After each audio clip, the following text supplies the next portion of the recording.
Oke, nggak apa-apa, Mbak Sabrina.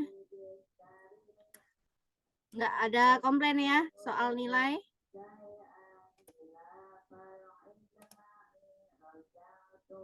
Oke, kalau gitu kita mulai saja ya rekan-rekan. Ini materi kita untuk sesi 9 yaitu biaya kualitas dan produktivitas. Nah, ini saya lihat untuk produktivitas sepertinya kurang banyak ya latihan-latihan yang dimasukkan sama koordinator.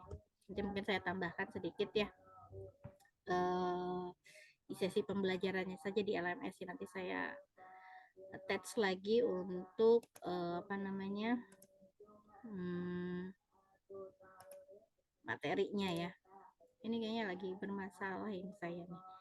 Oke, terkait biaya kualitas dan produktivitas. Saya buka dulu. Assalamualaikum warahmatullahi wabarakatuh. Selamat siang rekan-rekan. Nah, ini untuk terkait sesi 9 kita akan membahas yang namanya kualitas atau mutu. Nah, ini mungkin rekan-rekan sudah familiar ya, dekat sekali dengan yang namanya kualitas atau mutu. Jadi mutu kalau di apa namanya dijelaskan dari sisi perusahaan, apalagi dia perusahaan manufaktur, tentunya mutu ialah dilihat dari kepuasan konsumen, gitu ya. Kepuasan artinya kebutuhan perasaan terpenuhi dalam mengkonsumsi barang atau jasa. Nah, barang atau jasa dapat dikatakan bermutu jika sesuai dengan kepentingan ya, pikiran, kemudian perasaan konsumen atau unsur kepuasan konsumen atau merupakan garis konsumen.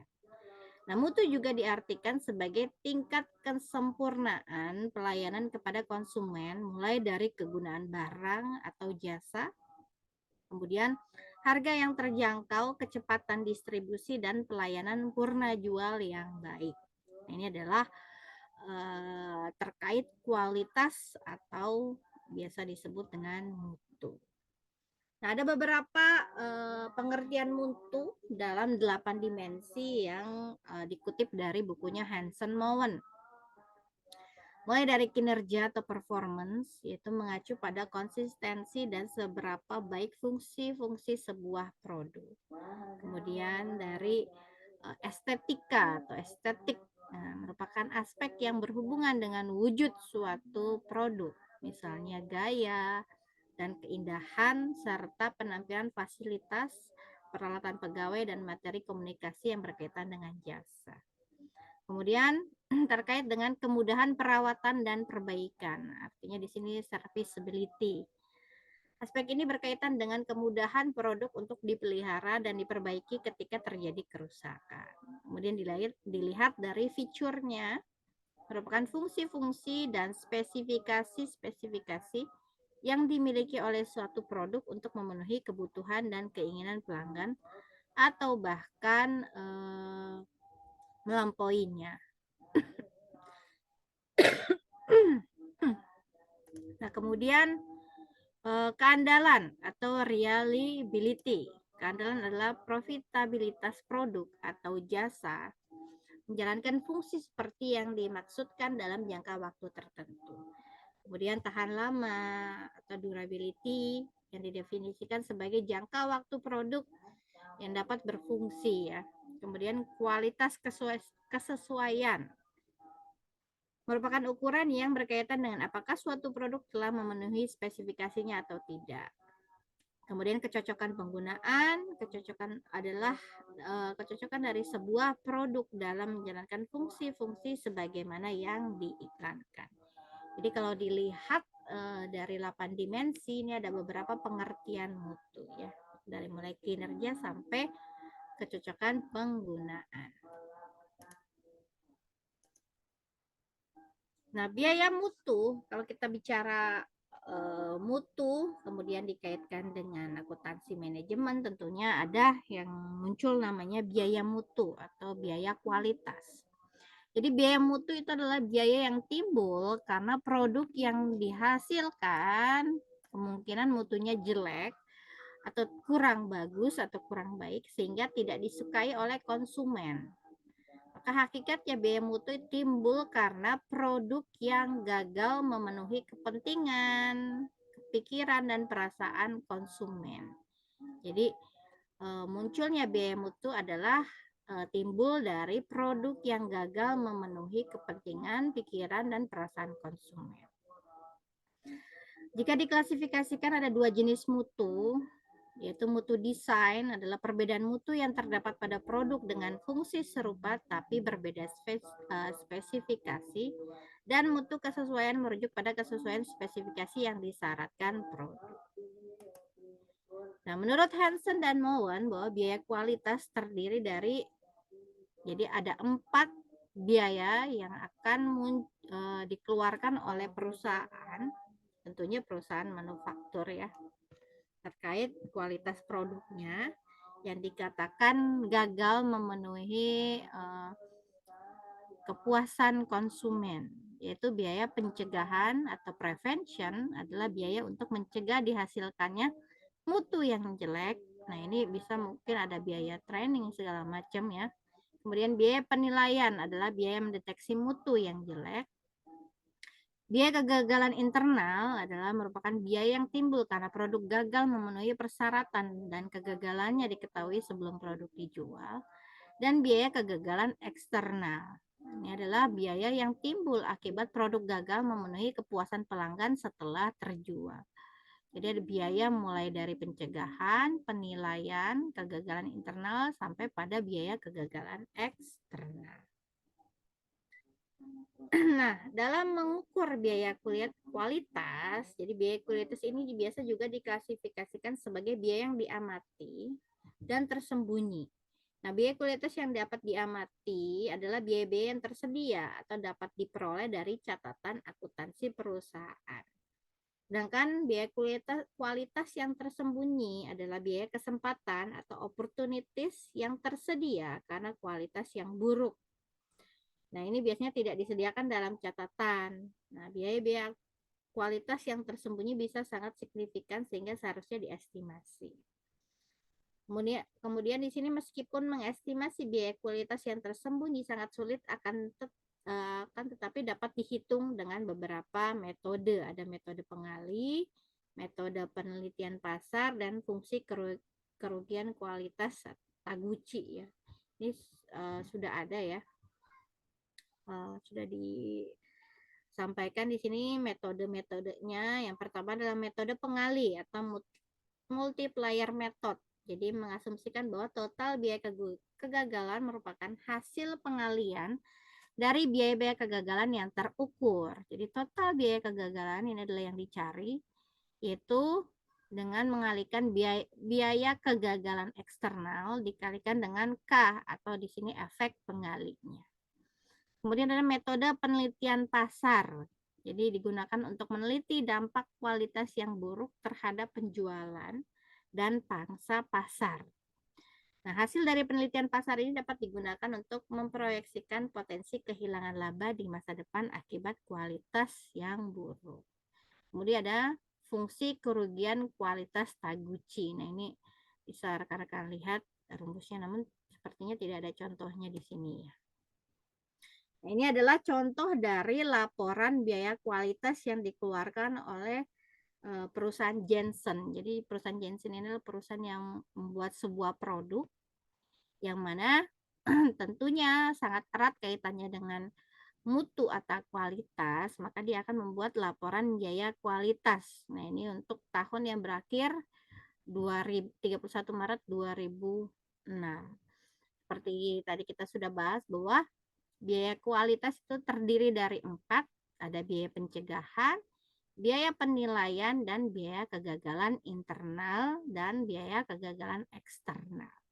Nah, ini tergantung dilihat dari biaya pencegahannya apa saja. Ada pelatihan kualitas dan rekayasa keandalan. Misalkan pelatihan kualitasnya $35.000, rekayasa keandalannya $80.000. Maka berapa biaya kualitas dari biaya pencegahan adalah $115.000.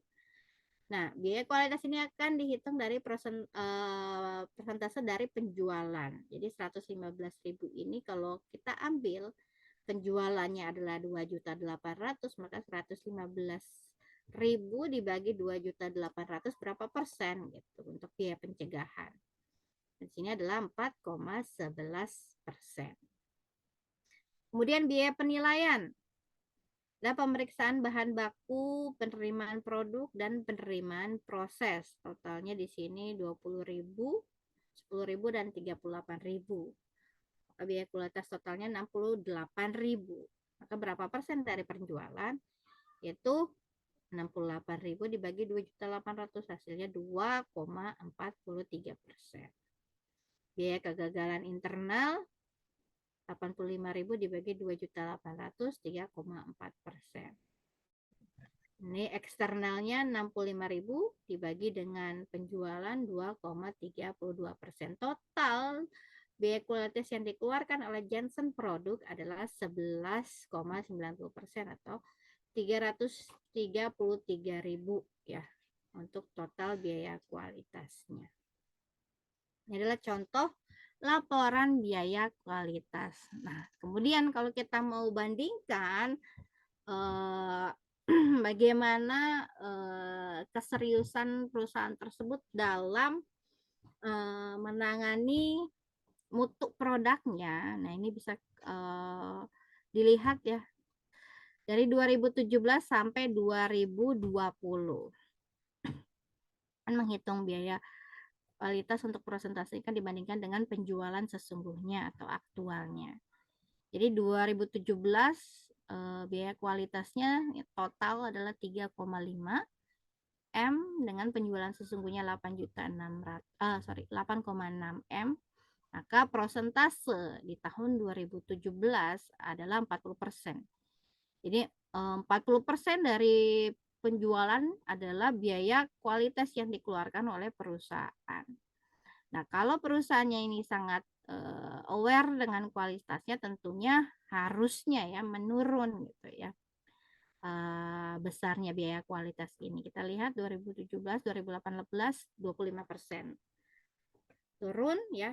Kemudian 2019 18% juga turun, 2020 turun menjadi 12%.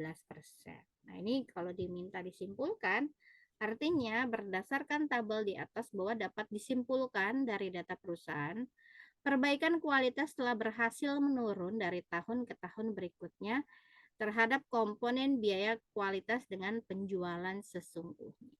Ini artinya perusahaan sangat concern tentang kualitas atau mutu produknya. Nah, penurunan rasio biaya mutu terhadap penjualan, nah ini akan meningkatkan profitabilitas perusahaan. Jadi, seiring menurunnya biaya kualitas, maka akan meningkatkan profitabilitas perusahaan. Itu terkait biaya mutu. Sekarang kita masuk ke dalam pengukuran dan pengendalian produktivitas ya. Produktivitas itu apa sih? Ini juga mungkin rekan-rekan sudah tahu nih di manajemen operasional juga dapat ya. Jadi produktivitas adalah perbandingan antara output dibandingkan dengan input atau output dibagi dengan input. Jadi pada suatu proses transformasi input menjadi output, misalnya outputnya inputnya bahan baku, semua faktor-faktor produksi kan dalam sebuah perusahaan tentunya industri manufaktur, kita akan melihat input dari atau enggak cuma perusahaan manufaktur ya, semuanya kalau kita ingin menghitung produktivitas kita bandingkan inputnya apa gitu yang masuk ya, bahan baku, tenaga kerja, peralatan serta modal gitu ya, atau diproduksi menjadi barang-barang atau jasa yang memiliki nilai tambah gitu. Jadi kita melihat nih sebuah proses transformasi dari input menjadi output.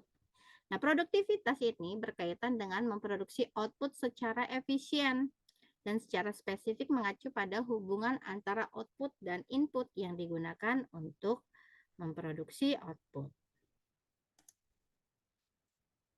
Nah, di sini ada pengukuran produktivitas parsial yang mana di sini pengukuran produktivitas adalah penilaian kuantitatif atas perubahan produktivitas. Tujuannya adalah menilai apakah efisiensi produktif telah meningkat atau menurun.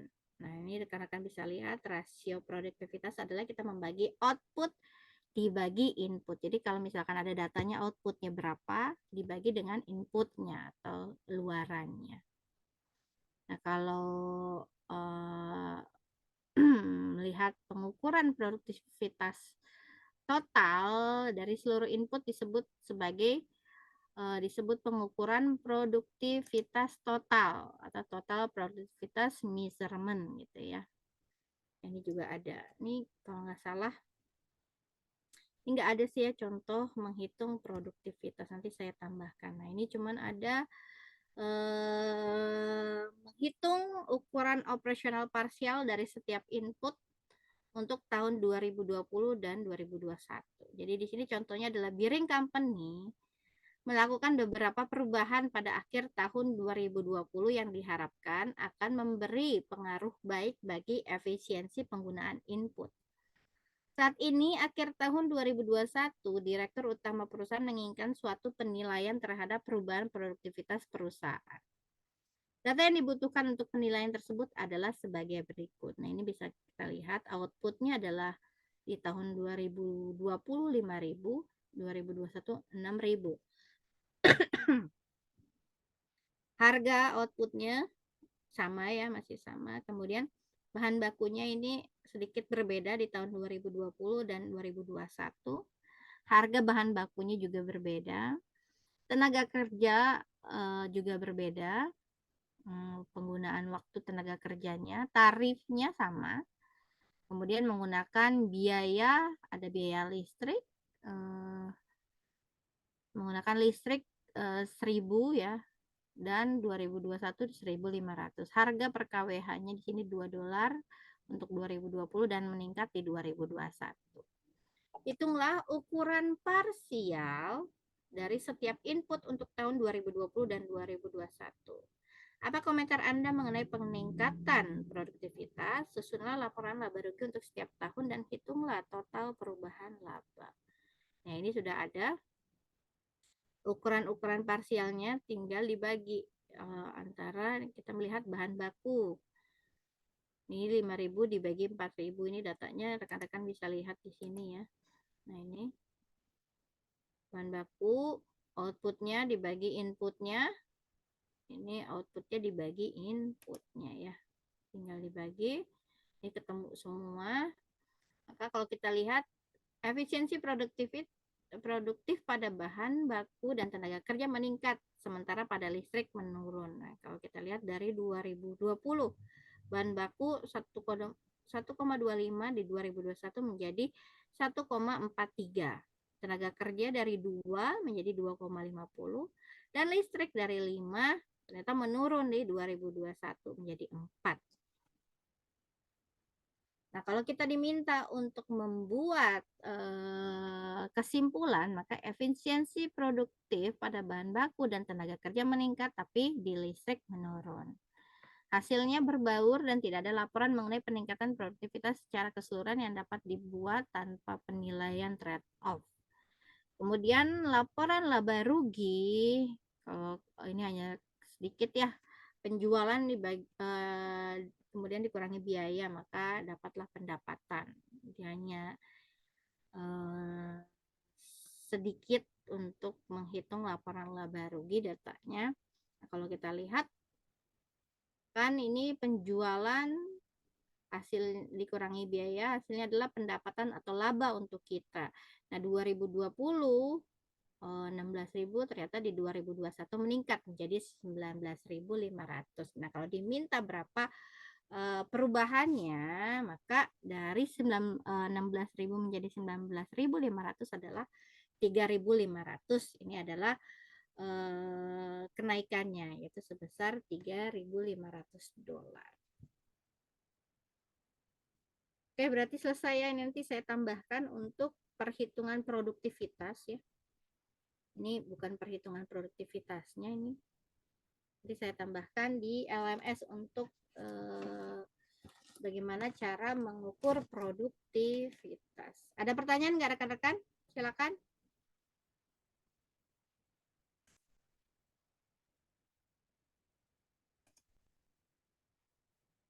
Tidak ada? Sudah difahami ya?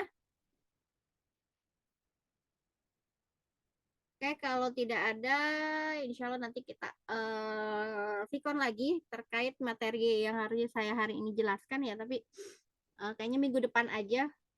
Suara saya kayak nggak enak, ini flu ya, lagi flu. Insya Allah nanti minggu depan kita lanjutkan lagi.